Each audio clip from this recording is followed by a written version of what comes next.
Civil service പരീക്ഷാ ഫലം പ്രഖ്യാപിച്ചു. ആദ്യ 100-ൽ നിരവധി മലയാളികൾ.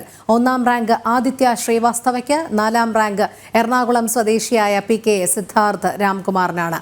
കൂടുതൽ വിവരങ്ങളുമായി ന്യൂസ് ഡെസ്കിൽ നിന്നും ഹരികൃഷ്ണൻ ചേരുന്നു. ഹരി, എന്താണ് വിശദാംശങ്ങൾ?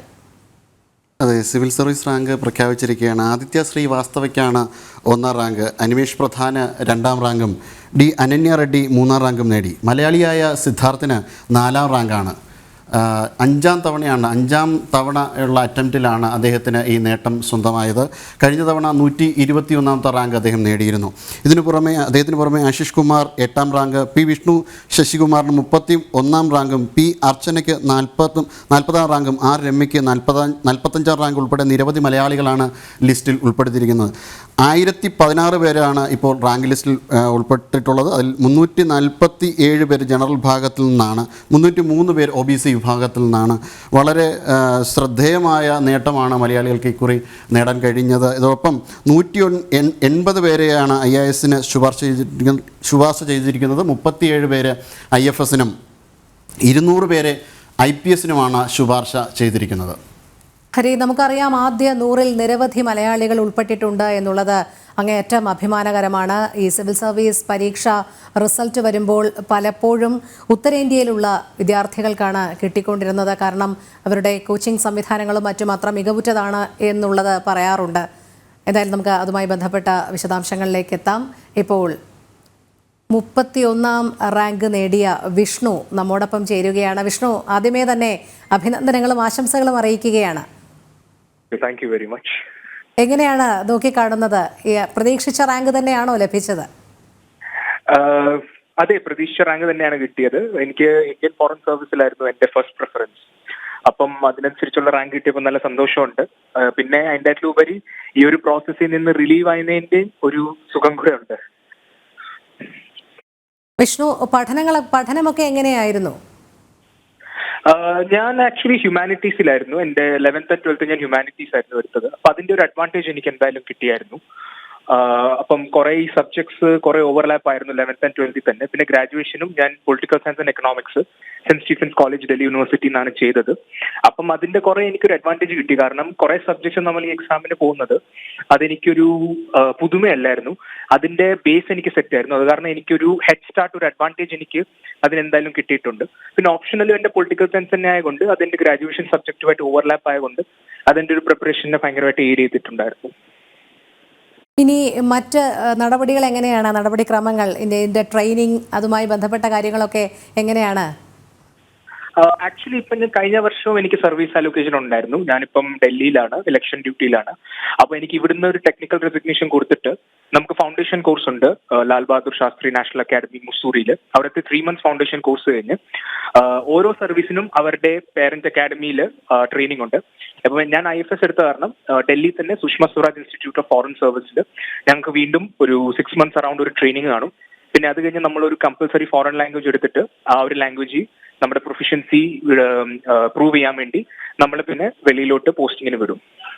വിഷ്ണു, നമുക്കറിയാം ആദ്യ 100 റാങ്കിൽ നിരവധി മലയാളികളുണ്ട് എന്നുള്ളത് അഭിമാനകരമായ ഒരു മുഹൂർത്തം തന്നെയാണ്. തുടക്കത്തിലൊക്കെ ഉത്തരേന്ത്യയിൽ നിന്നുള്ള വിദ്യാർത്ഥികൾക്കായിരുന്നല്ലോ ഇത്തരത്തിലുള്ള കൂടുതൽ പരീക്ഷകളിലും സിവിൽ സർവീസ് പരീക്ഷകളിലൊക്കെ തന്നെ ആദ്യ റാങ്കുകൾ നേടാൻ സാധിച്ചു. എന്തായാലും അതിനൊരു വലിയ മാറ്റം വന്നിട്ടുണ്ട്. എന്നിരുന്നാൽ പോലും ഇപ്പോഴും കേരളത്തിൽ ഇതിന് പര്യാപ്തമായ കോച്ചിങ് സെന്ററുകളില്ല, ഡൽഹിയിൽ തന്നെ പോകണം എന്നൊക്കെയുള്ള ഒരു വിമർശനം ഉയരുന്നുണ്ട്. അതിനെ എങ്ങനെയാണ് നോക്കിക്കാണുന്നത്?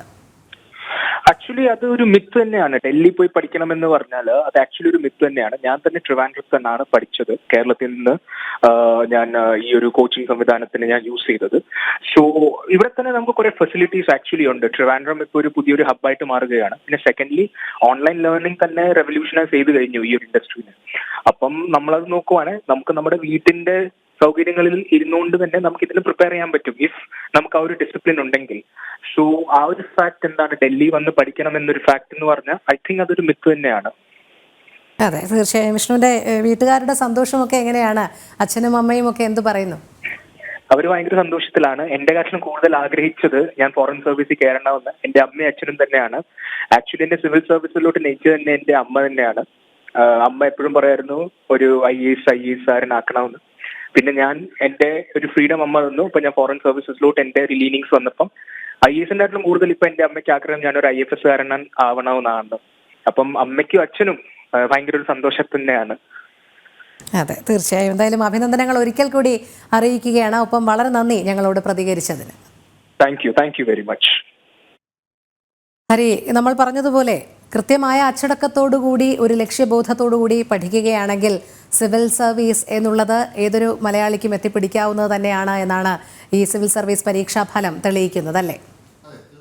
വളരെ ഡിസിപ്ലിനോടുകൂടി നമ്മൾ പഠിച്ചു കഴിഞ്ഞു കഴിഞ്ഞാൽ സിവിൽ സർവീസ് തീർച്ചയായും കിട്ടും.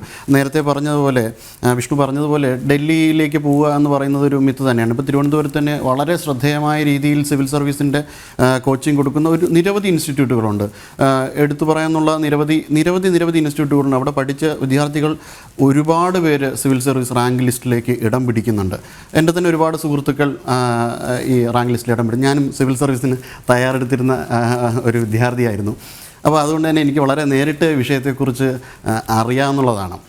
പിന്നെ ഡൽഹിയിലേക്ക് പോയി പഠിക്കുന്ന വിദ്യാർത്ഥികളും കുറവല്ല ഈ മേഖലയിൽ. 840 റാങ്ക് കരസ്ഥമാക്കിയ റാഷിദ് അലി നമ്മോടൊപ്പം ചേരുകയാണ്. ശ്രീ റാഷിദ് അലി, ആദ്യമേ അഭിനന്ദനങ്ങൾ അറിയിക്കുകയാണ്. ഈ വിജയം പ്രതീക്ഷിച്ചിരുന്നതല്ലേ? അതെ, സർപ്രൈസ് ആയിരുന്നു, എന്നാലും പ്രതീക്ഷ ഉണ്ടായിരുന്നു വരുമെന്നുള്ളത്. Thank you. റാഷിദ് അലിയുടെ സ്വദേശം? ഞാൻ കോഴിക്കോട് പേരാമ്പ്ര എന്ന് പറയുന്ന സ്ഥലത്താണ്. പഠനമെല്ലാം ഇവിടെ തന്നെ ആയിരുന്നോ? അതെ, കുറച്ചു കാലം ഞാൻ ഡൽഹിയിൽ പോയിരുന്നു, പിന്നെ നാട്ടിൽ തന്നെ ആയിരുന്നു. അത് ശരി. ഈ റാങ്ക് വെച്ച് ഏത് ഡിപ്പാർട്ട്മെന്റിലാണ് കയറാൻ ഉദ്ദേശിക്കുന്നത്? എനിക്ക് താല്പര്യം IAS കിട്ടണമെന്നായിരുന്നു. അപ്പൊ ഈ റാങ്ക് വെച്ചിട്ട് ഏതാണ് കിട്ടുക അറിയില്ല. ഏത് സർവീസ് ആയാലും എനിക്ക് സന്തോഷമാണ്. വീട്ടിലെല്ലാവർക്കും സന്തോഷമായോ? അതെ, സന്തോഷമായി. എങ്ങനെയാണ് ഈ പഠനക്രമങ്ങളൊക്കെ റാഷിദ് അലി പിന്തുടർന്നിരുന്നത്? ഞാൻ ഇപ്പൊ കറന്റ്ലി ഞാൻ വർക്ക് ചെയ്തുകൊണ്ടിരിക്കുകയായിരുന്നു. മലപ്പുറം പെരിന്തൽമണ്ണ ഹൈദരലി ശാസ്ത്രങ്ങൾ അക്കാദമി സിവിൽ സർവീസസിൽ അവിടെ വർക്ക് ചെയ്തുകൊണ്ടിരിക്കുകയായിരുന്നു. അപ്പൊ അതിന്റെ കൂടെ ഞാൻ പഠിച്ചുകൊണ്ടിരിക്കുക. അപ്പൊ ഞാൻ ഓൾറെഡി ജാമ്യയിൽ കോച്ചിങ് എടുത്തിട്ടുണ്ടായിരുന്നു, ജാമ്യ മില്ലയുടെ റെസിഡൻഷ്യൽ കോച്ചിങ് അക്കാദമിയിൽ നിന്ന്. അതിനുശേഷമാണ് നാട്ടിൽ വന്ന് പ്രിപ്പറേഷൻ തുടങ്ങിയത്. ഇത് എത്രാമത്തെ അറ്റംപ്റ്റ് ആണ് ശ്രീ റാഷിദ് അലി? എന്റെ 5ാമത്തെ അറ്റംപ്റ്റ് ആയിരുന്നു, 2ാമത്തെ മെയിൻസും. അത് ശരി. എന്തായാലും അഭിനന്ദനങ്ങൾ ഒരിക്കൽ കൂടി അറിയിക്കുകയാണ്. ഒപ്പം വളരെ നന്ദി ഞങ്ങളോട് പ്രതികരിച്ചതിന്. നന്ദി. Thank you. ഹരി, നമ്മൾ പറഞ്ഞുകൊണ്ടിരുന്നത് എന്തായാലും അച്ചടക്ക ബോധത്തോടുകൂടി കൃത്യമായ ലക്ഷ്യത്തോടുകൂടി പഠിക്കാമെങ്കിൽ സിവിൽ സർവീസ് എത്തിപ്പിടിക്കാവുന്നത് തന്നെയാണ് എന്നുള്ളതിൽ യാതൊരു സംശയമില്ല. അത് തന്നെയാണ് ഇപ്പോൾ തെളിയിച്ചിരിക്കുന്നത്. കാരണം ആദ്യ 100-ൽ നിരവധി മലയാളികൾ എത്തിച്ചേർന്നിട്ടുണ്ട് എന്നുള്ളത്, അതും എല്ലാം മികച്ച റാങ്കുകളിൽ തന്നെ എന്നുള്ളത്. തീർച്ചയായും മലയാളികൾ ഈ നേട്ടത്തിലേക്ക്, എനിക്ക് തോന്നുന്നു ഏകദേശം 2004 മുതൽ തന്നെ മലയാളികൾക്ക് സജീവമായിട്ട് റാങ്ക് ലിസ്റ്റിൽ ഇടം നേടാൻ തുടങ്ങി. എന്നാൽ 2012 നമുക്ക് ഓർമ്മയുണ്ടാവും, ഹരിത വി കുമാറൊക്കെ ഈ റാങ്ക് ലിസ്റ്റിലേക്ക് ഇടം നേടുന്ന 2012 കാലം മുതൽ വളരെ സജീവമായിട്ട്, ഇടക്കാലത്തുള്ള 1-2 വർഷങ്ങൾ ഒഴിച്ച് നിർത്തി കഴിഞ്ഞ് കഴിഞ്ഞാൽ മലയാളികൾ വളരെ സജീവമായിട്ട് തന്നെ, പിന്നീട് 2016-17 കാലഘട്ടത്തിലേക്കും വളരെ സജീവമായിട്ട് ഡൽഹി പഠിച്ചിരുന്ന വിദ്യാർത്ഥികൾ തന്നെ ഇവിടെ വന്ന് ഇൻസ്റ്റിറ്റ്യൂട്ടുകൾ തുടങ്ങുന്ന ഒരു സാഹചര്യം തിരുവനന്തപുരം, നേരത്തെ സൂചിപ്പിച്ചതുപോലെ തിരുവനന്തപുരം ഹബ്ബായി മാറുന്ന ഒരു സാഹചര്യമുണ്ട്.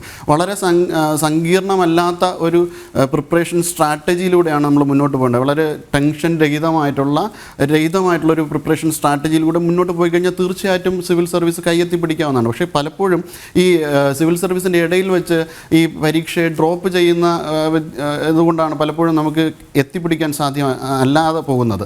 പക്ഷേ ടെസ്റ്റ് സീരീസുകളൊക്കെ വളരെ കൃത്യമായിട്ട് എഴുതി കഴിഞ്ഞാൽ, പ്രിലിമിനറിയുടെ ടെസ്റ്റ് സീരീസുകളായാലും മെയിൻസിൻ്റെ ടെസ്റ്റ് സീരീസുകളായാലും ഒക്കെ വളരെ നല്ല രീതിയിൽ നമുക്ക് എഴുതാൻ പറ്റിക്കഴിഞ്ഞ് കഴിഞ്ഞാൽ, ഇപ്പോൾ ഓപ്ഷൻ സബ്ജക്റ്റ് ഉണ്ട്, ഒരു ഓപ്ഷൻ സബ്ജക്റ്റ് മാത്രമാണ് ഇപ്പോൾ ഉള്ളത്. നേരത്തെ 2, അതിന് മുന്നേ 3 ഓപ്ഷൻ സബ്ജക്റ്റ് ഉണ്ടായിരുന്ന കാലം ഉണ്ടായിരുന്നു. അപ്പം ഈ ഓപ്ഷൻ സബ്ജക്റ്റുകൾ വളരെ ശ്രദ്ധയോടുകൂടി പഠിക്കുക, അതിനോടൊപ്പം തന്നെ മെയിൻ സബ്ജക്റ്റുകൾ ശ്രദ്ധയോടുകൂടി പഠിക്കുക, അതോടൊപ്പം തന്നെ പ്രിലിമിനറിക്കും വളരെ നല്ല ഒരു അറ്റംപ്റ്റ് കൊടുത്തു കഴിഞ്ഞാൽ ഇതിനൊക്കെയും വളരെ കൃത്യമായ രീതിയിലുള്ള കോച്ചിങ്ങും ഇന്ന് അവൈലബിൾ ആണ്. ഏത് നാട്ടിലും, പ്രത്യേകിച്ചും കേരളത്തിൽ വളരെയധികം, തിരുവനന്തപുരത്ത് ഏറ്റവും പ്രത്യേകിച്ചും നല്ല കോച്ചിങ് ഇൻസ്റ്റിറ്റ്യൂട്ടുകൾ അവൈലബിൾ ആണ്. ആർക്കും കയ്യെത്തി പിടിക്കാവുന്ന നേട്ടമാണ്. അതോടൊപ്പം നമുക്കറിയാം, പലപ്പോഴും എല്ലാവരുമല്ല എങ്കിലും പലരും അവസാന അറ്റംപ്റ്റിലാണ് ഇത് നേടിയെടുക്കുന്നത്.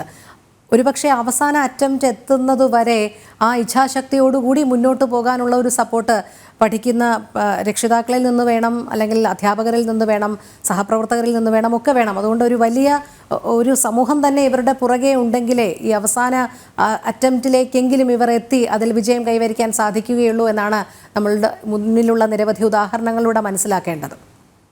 തീർച്ചയായും നല്ല പിന്തുണ ഉണ്ടെങ്കിൽ മാത്രമേ സിവിൽ സർവീസിൻ്റെ അവസാന അറ്റംപ്റ്റ് വരെ നമുക്ക് എത്തിപ്പെടാൻ പറ്റുള്ളൂ. പക്ഷേ പല ആൾക്കാരും ഇതിനു മുന്നേ തന്നെ പല സർവീസുകളിലും എത്താറുണ്ട്. അതിൽ മുന്നോട്ടുള്ള അറ്റംപ്റ്റ് കൊടുത്തിട്ട് നല്ല റാങ്കുകളിലേക്ക് എത്തിപ്പിടിക്കാനാണ് പലപ്പോഴും അടുത്തടുത്തുള്ള അറ്റംപ്റ്റ് കൊടുക്കുന്നത്. എന്നാൽ അവസാനത്തെ അറ്റംപ്റ്റിലായിട്ട് റാങ്ക് ലിസ്റ്റിൽ ഇടം പിടിക്കുന്ന ആൾക്കാരും കുറവല്ല. തീർച്ചയായിട്ടും വളരെ മികച്ച പിന്തുണ ഉണ്ടെങ്കിൽ മാത്രമേ അത്തരമൊരു പരീക്ഷ നമുക്ക് വിജയിക്കുവാൻ കഴിയുകയുള്ളൂ.